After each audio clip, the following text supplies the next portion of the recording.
بسم الله الرحمن الرحيم. الحمد لله والصلاة والسلام على سيدنا رسول الله وآله وصحبه ومن والاه. اللهم اشرح لنا صدورنا واغفر ذنوبنا واستر عيوبنا ويسر أمورنا كلها يا أرحم الراحمين. تمر مصر في هذه الأيام وتلك اللحظات بتغيرات كثيرة، منها ما حدث في 30 من يونيو في سنة 2013 من الميلاد الشريف لسيدنا المسيح.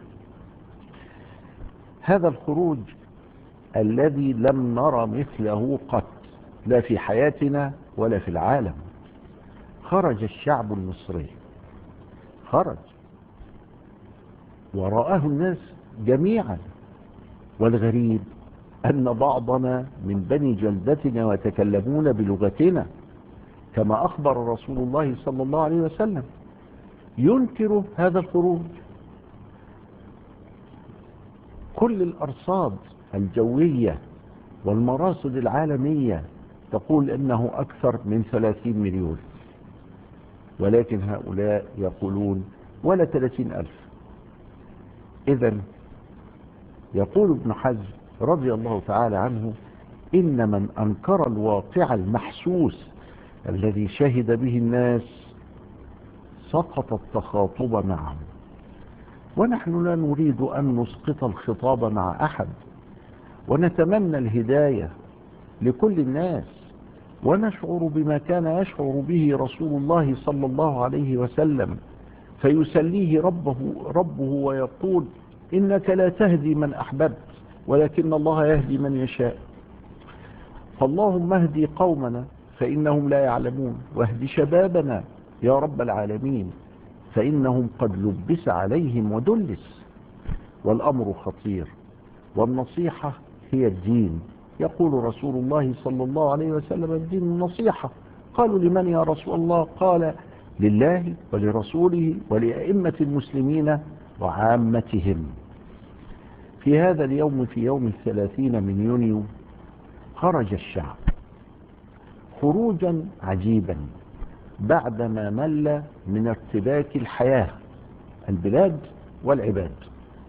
مل مللا شديدا بعد تلك الأزمات التي تعلقت بالحياة اليومية، من الكهرباء، من الغاز، من السولار والبنزين، وارتفعت الأسعار واختل الأمن، ثم بعد ذلك ضاعت مصالح البلاد في الداخل والخارج. خرج الشعب يعبر عن نفسه بخروج لم نره لا في 25 يناير ولا قبلها ولا بعدها، وكان مسالما، لم يحمل سلاحا، لم يقتل أحدا، لم يعتدي على عرض، لم يأخذ مالا، بل كان مسالما. فكان خروجه نوعا من أنواع الأمر بالمعروف والنهي عن المنكر والنصيحة في الدين. وكان عمر يقول: إذا أخطأت فقوموني ولو بسيوفكم، فما بالكم أننا عندما نريد أن نقوم بمن له الحق في التقويم، وهو الشعب. الشعب هو الأصيل، وكل أحد بعد ذلك بديل. رأت القوات المسلحة المصرية ذلك الجيش العظيم الذي مدحه رسول الله صلى الله عليه وآله وسلم، وكان يسميه بالجند الغربي. والجند الغربي لأنه غرب المدينة، وكانت الصحابة تسميه بالجند الغربي، كما ورد عن عمرو ابن الحمقي الخزاعي قال: سمعت رسول الله صلى الله عليه وسلم يقول: تكون فتنة أسلم الناس فيها الجند الغربي. قال: ولذلك جئت عليكم مصر. جاء عمرو ابن الحمقي مصر من أجل هذا الحديث لما سمعه من رسول الله. وهذا تبيع ابن عامر الكلاعي قال: جئت من الصائفة إلى أبي موسى الأشعري رضي الله تعالى عنه، فقال: من أين أنت؟ قلت: من أهل مصر. قال من الجند الغربي. قلت نعم. قال من الجند الضعيف. قال أهو ضعيف؟ يتعجب الكلاعي من أن أبا موسى يسمي الجند المصري بالجند الضعيف، وذلك لأنه قليل العدد، ولأنه مع قلة عدده يؤيده الله. فقال له أبو موسى نعم، ما كاد لهم أحد إلا أخذه الله ونصره عليهم، يعني لا حول ولا قوة إلا بالله. سيدنا رسول الله صلى الله عليه وسلم يقول لأبي موسى هذا، فأبو موسى يقول اذهب إلى معاذ بن جبل ويحدثك. فجاء تبيع إلى معاذ بن جبل، قال ما قال لك الشيخ؟ فقال أخبرته.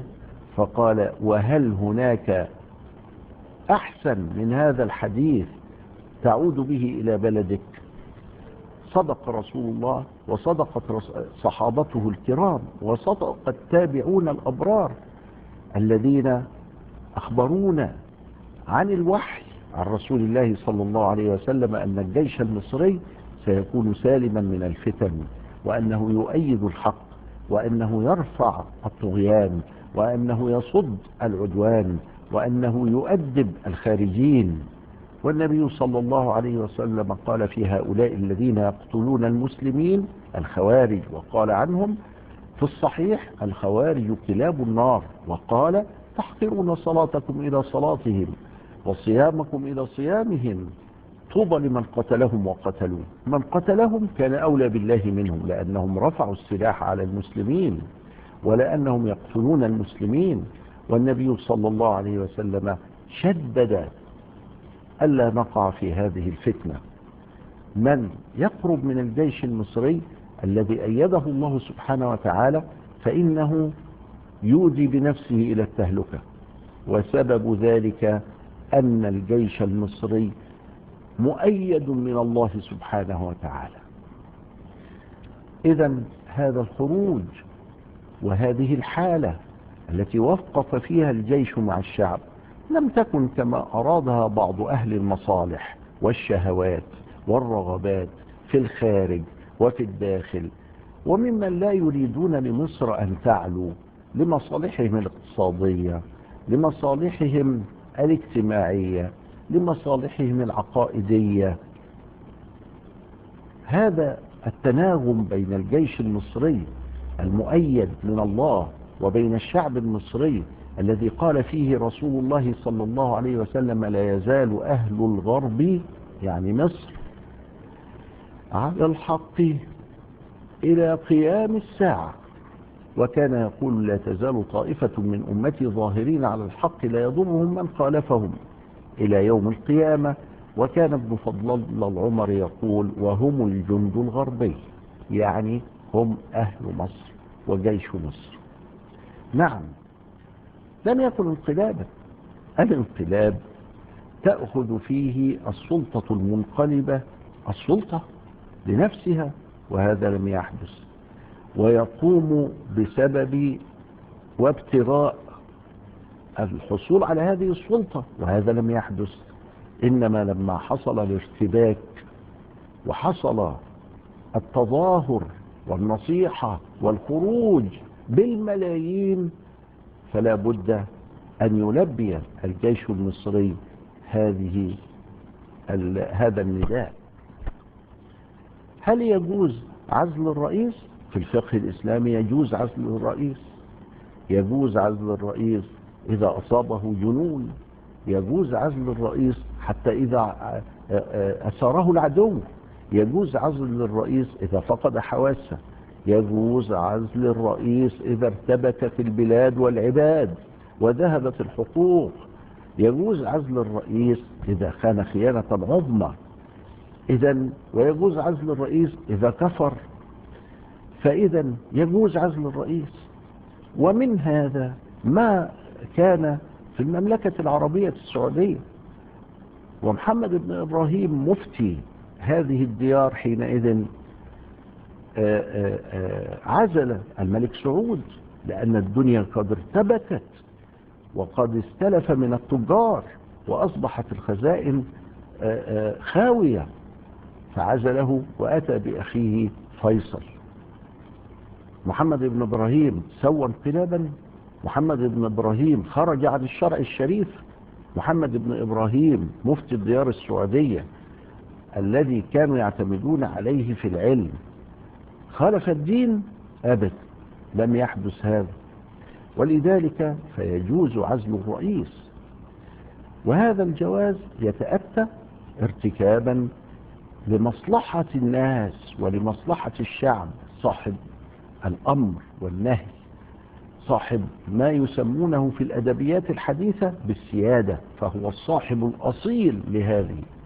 ليس الصاحب الأصيل هو دستور مكتوب، وليس الصاحب الأصيل هو مجموعة من البشر، وليس الصاحب الأصيل هو رئيس المكان، أبدا. الصاحب الأصيل هو الشعب. فإذا الشعب هذا أراد الحياة فلا بد أن يستجيب القدر. هذه الحكمة التي ذكرها الحكماء تنطبق على هذه الحالة قانونا وشرعا. موقف القوات المسلحة دائما وعبر القرون كان هو الانحياز للحق، الانحياز للشعب، الانحياز للضعيف، الانحياز لنصرة المعتدى عليه. لماذا اشتركنا في حرب 48؟ لماذا ذهبنا إلى المكسيك أيام محمد علي؟ لماذا دخلنا إلى فيينا؟ لماذا فعلنا كل ذلك؟ لأننا كنا نريد نصرة الضعيف ونصرة الحق. تاريخ الجيش المصري تاريخ أبيض، لأنه لم يصنع شيئا لنفسه، لم ينزل إلى الأسواق فيضرب هذا ويأخذ من مال هذا، بالعكس، فإنه يعمر ولا يدمر. ونراه وهو ينشئ الطرقات والهياكل الأساسية في البلاد، ويدخل في تنمية الإنسان الشاملة، ويدخل في تكثير ثروة البلاد. إذن فهذه القوات المسلحة كما أخبر عنها رسول الله صلى الله عليه وسلم مؤيدة من الله، تتوكل على الله. التفت واسمع كلام رسول الله صلى الله عليه وسلم، ولا تسمع لمن سواه، لا تسمع للقيل والقال، لا تسمع للتلبيس والتدليس. قال رسول الله صلى الله عليه وسلم: كفى بالمرء كذبا أن يحدث بكل ما سمع. إبليس يأتي بشيء من الحق ويخلطه بمجموعة من الأكاذيب، ثم يروج ذلك كله على الناس، فالناس يحدث عنده اختلاط واشتباه، لأنها تسمع جزءا من الحق. وهكذا كان يقول علي رضي الله تعالى عنه في شأن الخوارج، يقول: كلمة حق تريد بها باطل. كانوا يقولون لا إله إلا الله، يعني لا حاكم إلا الله. قال: صحيح، لا حاكم إلا الله، لكن هل تريدون عدم وجود حاكم للناس؟ إذن فهذا فساد عريض وفساد كبير. هناك من يحرض،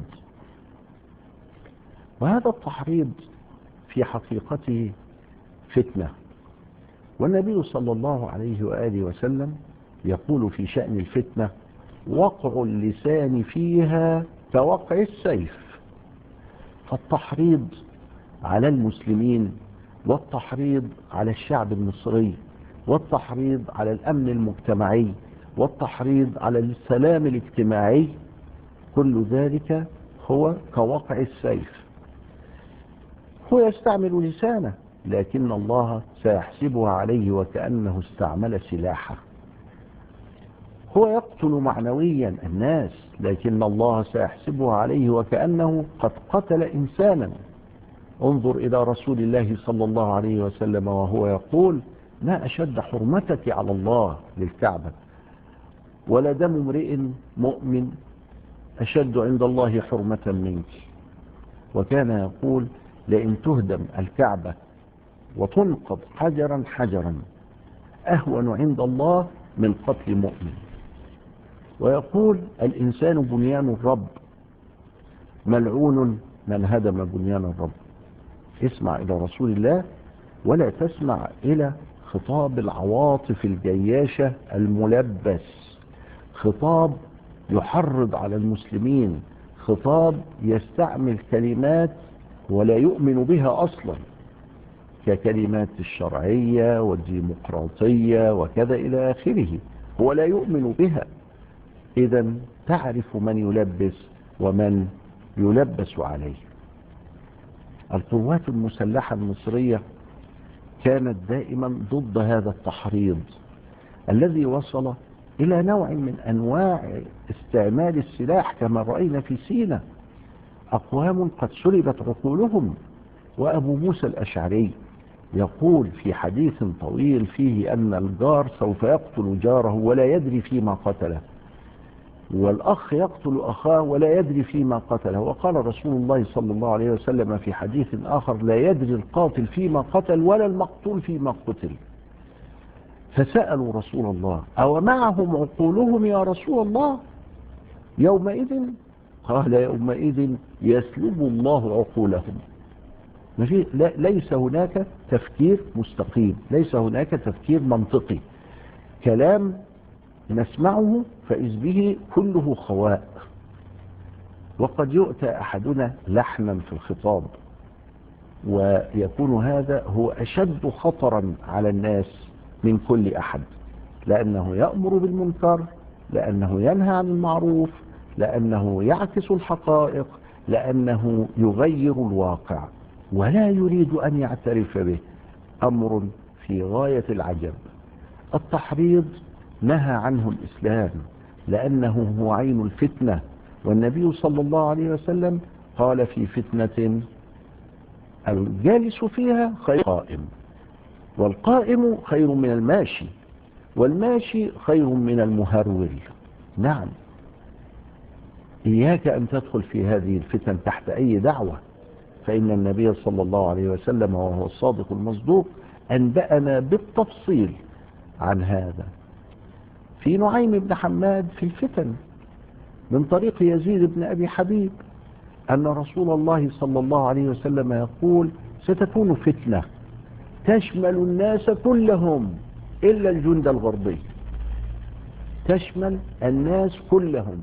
انظروا من حولنا، من غربنا، من شرقنا، من جنوبنا، من شمالنا، كلها فتن وكلها دماء تسال. والله سبحانه وتعالى ينجي الجند الغربي أي الجيش المصري من هذه الفتن. الدين هو ضد كل من يحرض وكل من ينشئ أو يساهم في إحداث